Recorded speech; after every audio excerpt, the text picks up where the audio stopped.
الحمد لله وكفى وسلام على عباده الذين اصطفى اللهم صل على محمد وعلى آل محمد كما صليت على إبراهيم وعلى آل إبراهيم إنك حميد مجيد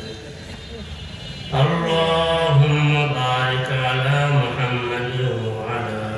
آل محمد كما باركت على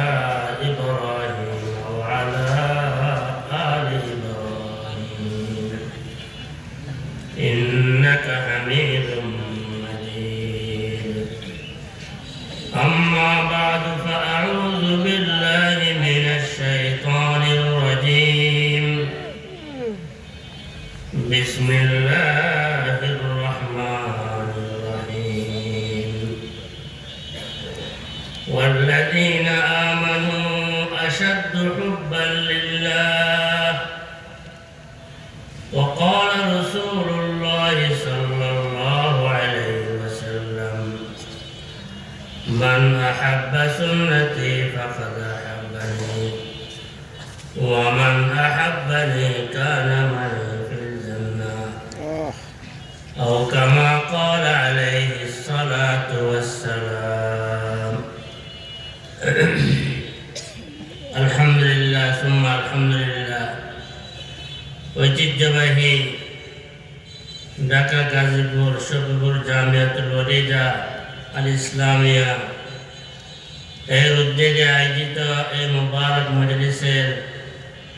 মোহতারাম শ্রদ্ধেয় সভাপতি মুআজ্জাজ মোহতারাম সম্মানিত উলামায়ে কেরাম মুরব্বিয়ান আযম দূর দূরান্ত থেকে আগত মেহমানানে কেরাম বিরাদরান ইসলাম প্রথমে আমরা আল্লাহ পাকের দরবারে শুকর আদায় করি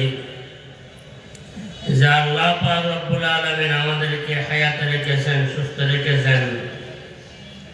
দুনিয়ার ঝামেলা গুনার বাজার থেকে মুক্ত করে অহিতুক কাজকর্ম থেকে হেফাজত করে এই মোবারক মজলিসের মধ্যে আসার জন্য বসার জন্য তৌফিক দিয়েছেন আলহামদুলিল্লাহ এটা আল্লাহ পাকের দয়া আল্লাহ পাকের মেহেরবানি এই মোবারক মজলিসে আমরা শুরু থেকে নিয়ে এই পর্যন্ত অনেক মূল্যবান নসিহত শুনেছি হক্কানি রব্বানি